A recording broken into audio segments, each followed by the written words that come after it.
우리가 늑대를 직접 본 적은 거의 없습니다. 다큐멘터리나 책 속의 존재, 혹은 전설처럼 이야기에 남은 짐승일 뿐입니다. 하지만 아주 오래전 늑대는 인간의 곁에서 함께 생존해온 존재였습니다. 함께 사냥하고 서로의 위험을 경고했으며 인간과 공존하며 수천 년의 시간을 지나왔습니다. 그중 어떤 늑대는 인간과 너무 가까워져 개가 되었고 어떤 늑대는 사람을 피해 깊은 숲으로 사라졌습니다. 그리고 그 일부는 더 이상 이 땅에 존재하지 않습니다.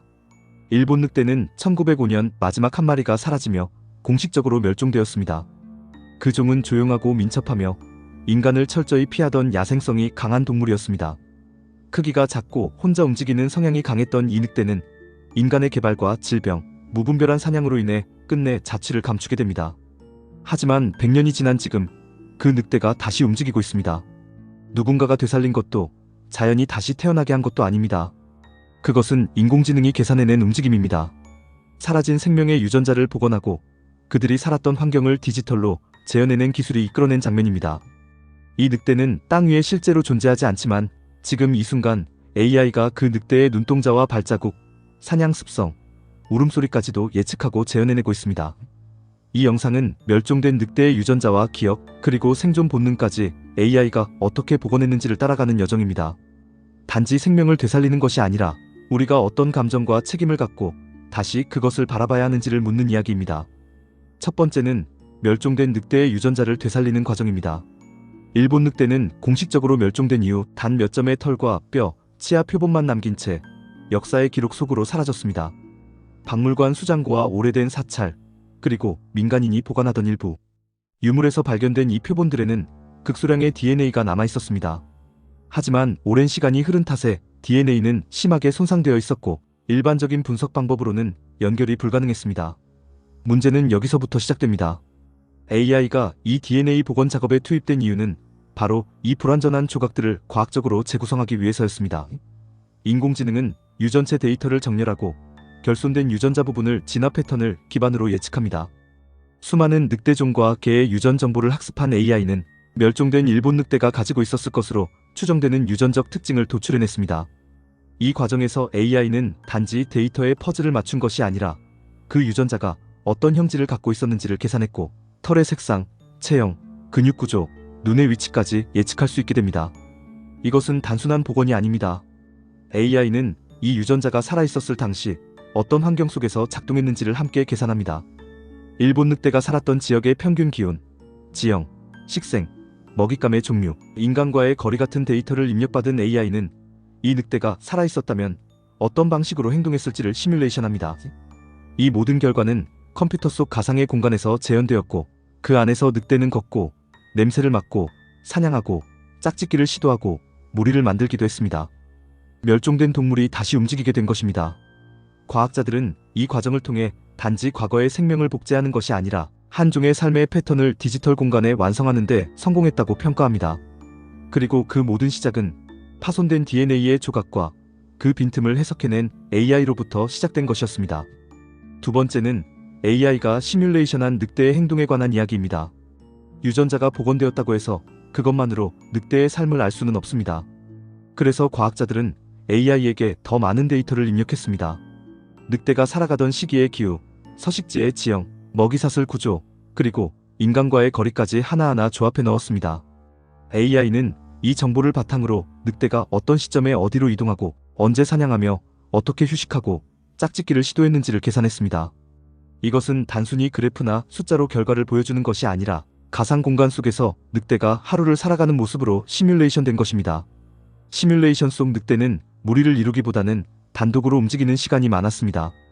이는 일본 늑대가 다른 늑대종과 다르게 외부 자극에 민감하고 사람의 냄새나 흔적을 피하려는 성향이 강했기 때문입니다. AI는 늑대가 새벽에 주로 활동하며 저녁 무렵에는 고지대의 바위 틈에서 은신한다는 행동 패턴을 예측했습니다.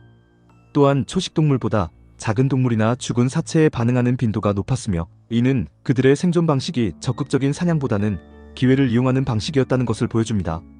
이러한 행동은 지금까지 남아있는 기록이나 민속 자료와도 일치했습니다. 사람들이 늑대를 보기 힘들었던 이유, 그리고 목격되었을 때 늘 혼자였던 이유가 AI를 통해 과학적으로 설명된 셈입니다.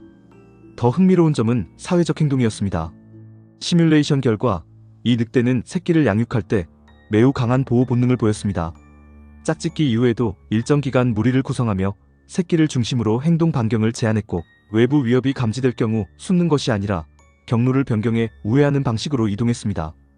AI는 이를 회피 기반 보호 전략으로 정의했으며, 이는 위험을 피하되 생존 가능성을 유지하는 방향으로 설계된 본능적 움직임이었습니다. 즉, 이 늑대는 매우 조심스럽고 계산된 움직임으로 영역을 지키고 있었던 것입니다. 이러한 시뮬레이션은 수천 번의 반복을 통해 데이터로 축적되었고, 결국 하나의 살아있는 늑대의 행동 알고리즘이 완성되었습니다. AI는 이제 단순히 늑대의 외형이나 DNA를 복원하는 것을 넘어서 그 늑대가 실제 환경에서 어떤 방식으로 하루를 보내는지를 살아있는 존재처럼 예측하고 기록할 수 있게 되었습니다. 과학자들은 이 과정을 가리켜 디지털 생존 복원이라고 부르며, 죽은 생명의 기억이 기술 안에서 다시 살아나는 방식이라고 평가했습니다. 세 번째는 복원된 생명이 우리에게 던지는 질문에 대한 이야기입니다. AI는 멸종된 늑대의 행동을 시뮬레이션했고, 과학자들은 그 움직임을 실제처럼 재현할 수 있게 되었습니다. 하지만 여기서 모든 것이 끝난 것은 아니었습니다. 오히려 복원이 성공한 그 순간부터 더 근본적인 질문이 시작되었습니다. 늑대를 되살리는 것이 가능하다는 사실은 우리에게 과학의 발전을 보여주는 동시에 과거의 잘못을 돌아보게 만들었습니다. 우리는 왜 이 늑대를 멸종시켰고, 왜 이제 와서 그 생명을 다시 불러오려는 걸까요? 그리고 우리가 그들을 다시 복원했을 때 세상은 그 늑대를 받아들일 준비가 되어 있는 걸까요? 일부 연구자들은 실제 생태계에 복원된 종을 다시 풀어놓는 것을 실험하고자 합니다. 그러나 생태계는 이미 과거와 많이 달라졌고, 늑대가 살아가던 환경은 더 이상 존재하지 않는 경우도 많습니다. 인간의 개발, 기후변화, 그리고 인간의 두려움은 여전히 늑대에게 위협이 됩니다. 결국 우리는 되살린 생명을 어디에 놓을 것인가를 고민해야 하고, 그 생명이 안전하게 살아갈 수 있는 공간을 마련해야 합니다. 단지 복원에 성공했다는 과학적 성취가 아니라 그 생명이 다시 사라지지 않게 할 책임이 인간에게 있다는 뜻입니다. 또한 기술이 생명을 복원할 수 있다는 사실은 생명에 대한 개념 자체를 바꾸고 있습니다. 죽은 존재를 되살릴 수 있다면 멸종이라는 개념은 더 이상 돌이킬 수 없는 것이 아닐 수 있습니다. 하지만 동시에 그 가능성은 인간이 생명을 더 가볍게 생각하도록 만들 위험도 내포합니다.